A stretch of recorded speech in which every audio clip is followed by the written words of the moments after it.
Buenas tardes. Como habíamos dejado planteado en la clase anterior, en esta oportunidad vamos a analizar el turismo y la historia del turismo en Argentina durante el peronismo. Habíamos planteado en la clase anterior que este proceso que va a tener lugar, la expansión del turismo va a tener lugar a fines del 19 y la década del 20 y del 30, va a incluir a los sectores altos, acomodados, o los sectores medios altos de la sociedad. Y el cambio que ocurre a partir de la década del 40 es que se potencia el fenómeno del turismo, y en este sentido tenemos que mencionar que comienza a alcanzar a un número creciente de sectores sociales en los cuales están incluidos los trabajadores. ¿Cómo es que ocurre este proceso? ¿O por medio de qué políticas?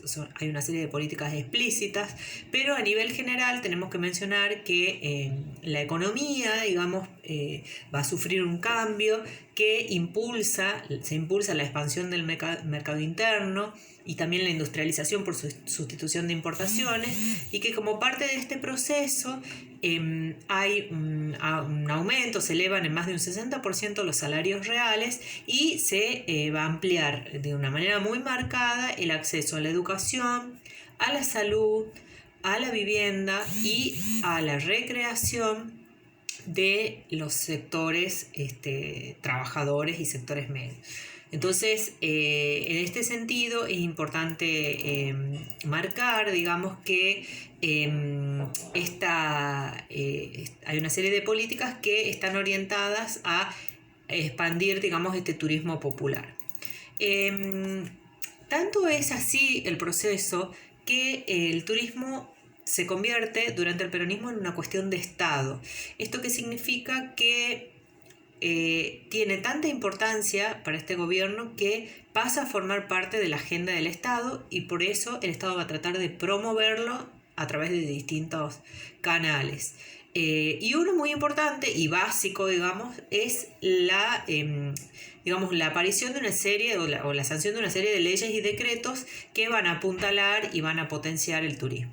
En primer lugar, tenemos la generalización de las vacaciones remuneradas, la creación del aguinaldo, del sueldo anual complementario, y también el decreto sobre el salario básico, mínimo y vital, y el establecimiento por primera vez de un fondo que específicamente se destinaba al fomento del turismo social. Estas medidas,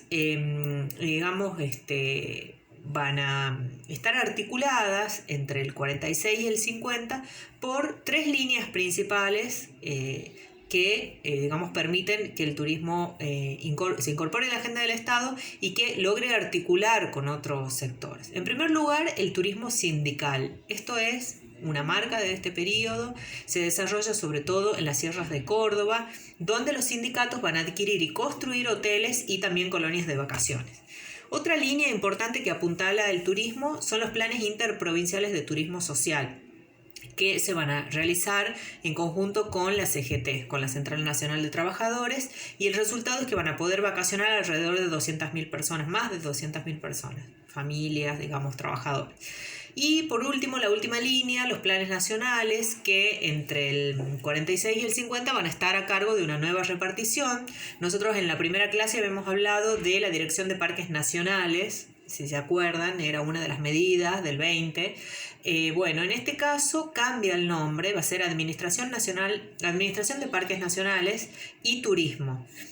Este sector va a ser la tercera pata, podríamos decir, o la tercera línea que articula el turismo a nivel nacional y que provoca, digamos, esa incorporación dentro de la agenda del Estado. Hay otra cuestión que no podemos dejar de mencionar, y es que durante toda la década del 40, y no es un tema menor, la cuestión del turismo, se va a hacer mucho énfasis, mucho hincapié desde el discurso peronista, desde el discurso del gobierno, de la idea del acceso por parte de los trabajadores a prácticas y a lugares que antes habían estado reservados a sectores privilegiados o clase alta, como habíamos visto. Entonces, el cambio en el discurso con este gobierno digamos, lo que aparece novedoso es que la concepción del turismo como una conquista y como un derecho. O sea, los trabajadores, las clases medias, tienen derecho a vacacionar, derecho al recreo, derecho al tiempo libre y derecho además a hacer turismo en ese tiempo de ocio. Esto es muy importante. Al mismo tiempo, la política, digamos, del peronismo vinculada al turismo va a potenciar otro sector que es el que empieza a ver al turismo como una industria. O sea, se despliega en otro sentido. Y eso lo vamos a ver en la creación de los hoteles y cómo se incorporan sectores privados al manejo de los hoteles en conjunto con el Estado. Bueno, hay un objetivo muy claro del peronismo, podríamos decir, por ampliar las posibilidades recreativas de los sectores trabajadores y también los sectores medios y ampliar no solamente este turismo de trabajadores organizados, digamos, a nivel sindical, sino también un turismo de trabajadores no organizados, que son, digamos, estos sectores medios a los cuales también apunta el peronismo. Bueno, a nivel general, también económicamente, podemos decir que el peronismo se había caracterizado por tener una concepción del Estado que se ubica en terreno económico y social como un árbitro. Es decir, que implica un avance en la centralización de agencias públicas, una ampliación de la esfera de influencia estatal y la política turística de alguna manera se comienza a centralizar. Va a tener un alcance nacional y se va a difundir esa idea de turismo nacional por todo el país. Además de esto, digamos, hay algo que se desprende de esta cuestión y es que abrir el turismo a nuevos viajeros también implicaba acceder y abaratar esas plazas hoteleras que existían y además las que se van a empezar a construir. Entonces, a través de la administración de parques, que habíamos visto, de parques nacionales y turismo, se va a poner en marcha una política muy activa de adquisición y construcción, ampliación y construcción de hoteles y hosterías en todo el país. Esto lo podemos ver en Bariloche, en la zona del Parque Nahuel Huapi, lo podemos ver en Catamarca, lo podemos ver en San Luis, en Misiones, en Corrientes, en Córdoba también. Es decir, hay una expansión de la hotelería en distintos lugares del país. Y lo que yo les decía es que los hoteles en principio se van a otorgar como una concesión a sectores privados que los van a explotar, pero el Estado se reservaba la prioridad en el uso y la capacidad de controlar las tarifas, es decir, para que estas tarifas sean, digamos, accesibles a los sectores populares, los sectores trabajadores y clase media.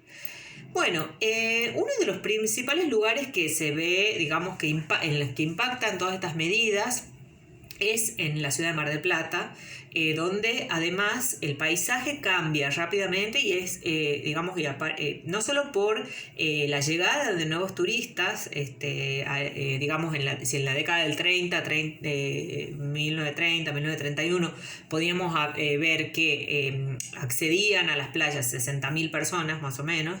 10 años después, en la década del 40, van a ser 351.000 los viajeros y las personas que van a vacacionar a Mar del Plata. O sea, eso es un cambio muy notorio e impacta en el paisaje, impacta en el lugar, digamos, donde el turista aparece, digamos, y aparece esta gran cantidad de actores nuevos en este espacio público, pero también hay una sucesiva, digamos, transformación de lo que va a ser el centro, el casco urbano de Mar del Plata.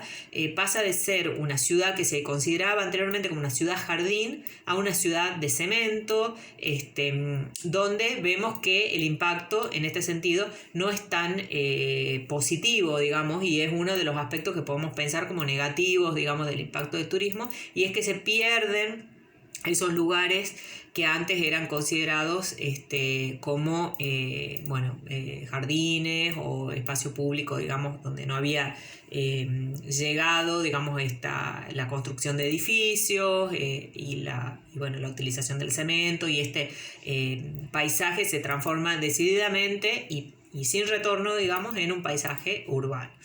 Este es un impacto muy grande que va a tener sobre todo Mar del Plata.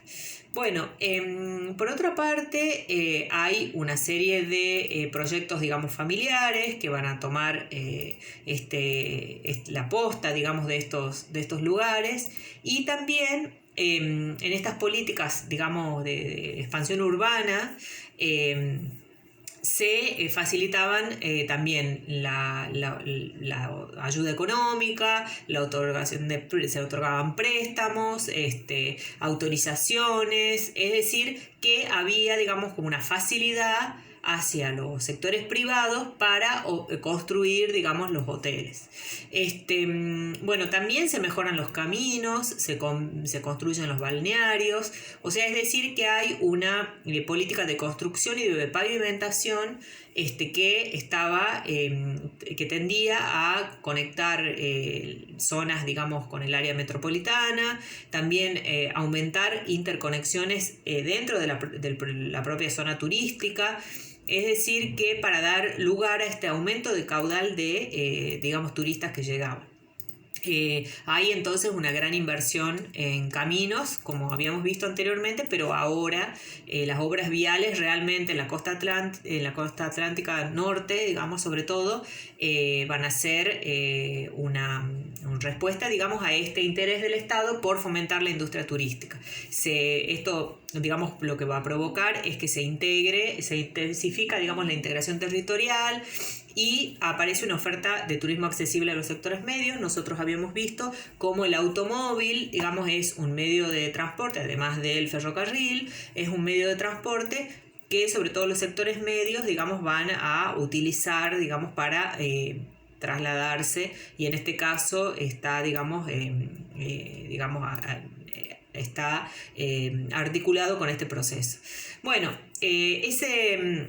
entonces estas políticas, digamos, turísticas y de vialidad, muy notorias, digamos, durante este periodo, van a tener efectos territoriales. Esto realmente se nota, digamos, estimulan la urbanización de espacios rurales anteriormente, que eran rurales, pasan a ser espacios urbanos. Se altera la trama urbana de los principales balnearios. En el caso de Mar del Plata, la Bristol, digamos, el principal balneario, esto se altera completamente, se multiplica la construcción de edificios en altura, que son viviendas, digamos, ya turísticas, o sea, era un turismo que podía acceder, digamos, a estas viviendas.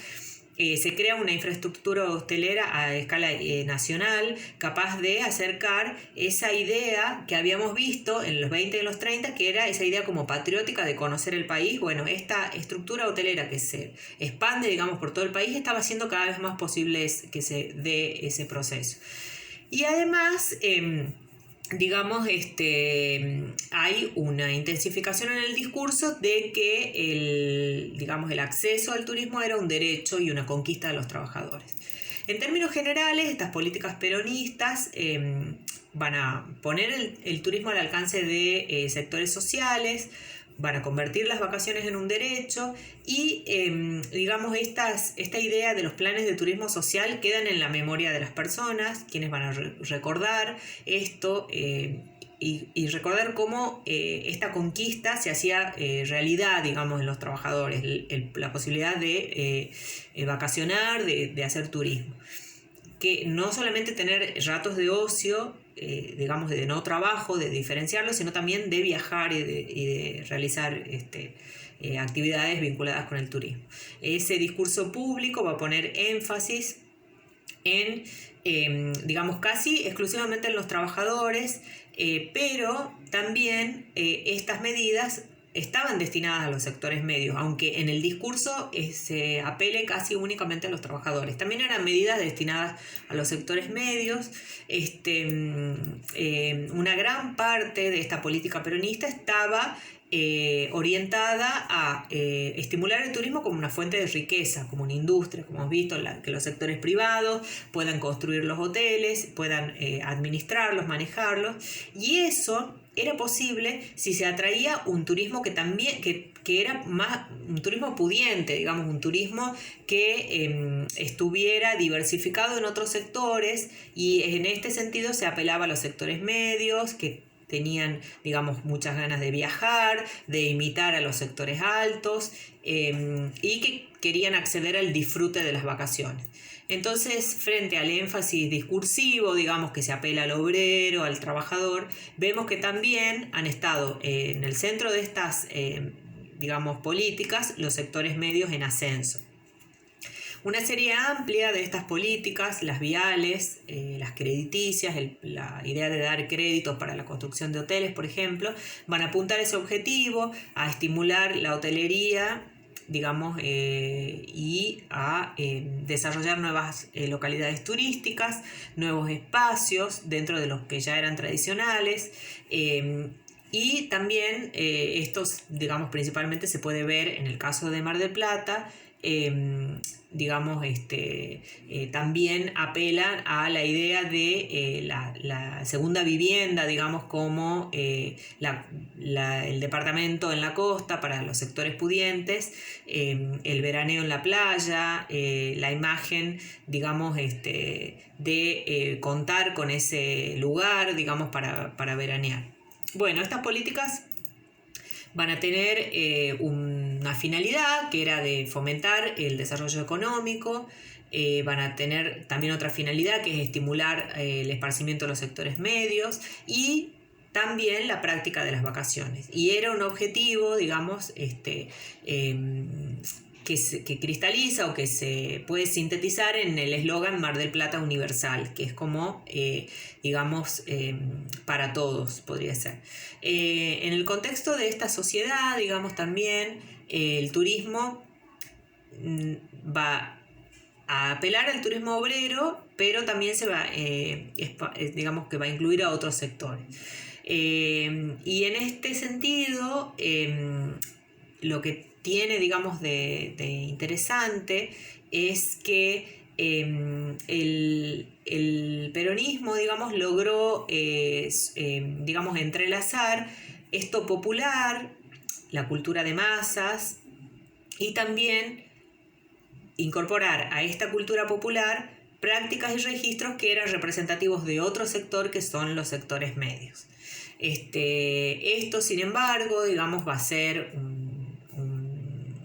un espacio, digamos, de grandes tensiones, de relaciones cambiantes, desiguales. Se van a notar las desigualdades entre ese turismo obrero que veraneaba y también el turismo de sectores medios en ascenso, que tienen su casa o su departamento frente al mar para veranear. Bueno, esto también va a ser, digamos, motivo de tensión entre estos sectores.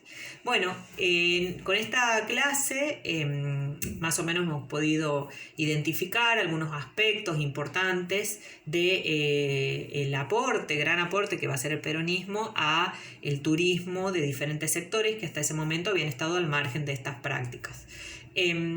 A continuación, en otra clase, vamos a contextualizar no el surgimiento de la feria, porque eso ocurre hace mucho tiempo y lo que queremos es seguir avanzando, digamos, en esta historia. Hemos llegado hasta la década del 50, entonces vamos a centrarnos en la feria y el folclore, y en este sentido la contextualización nos va a llevar a la década del 60.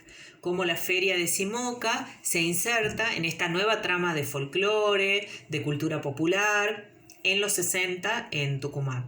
Así que bueno, nos vemos en otra oportunidad. Hasta luego.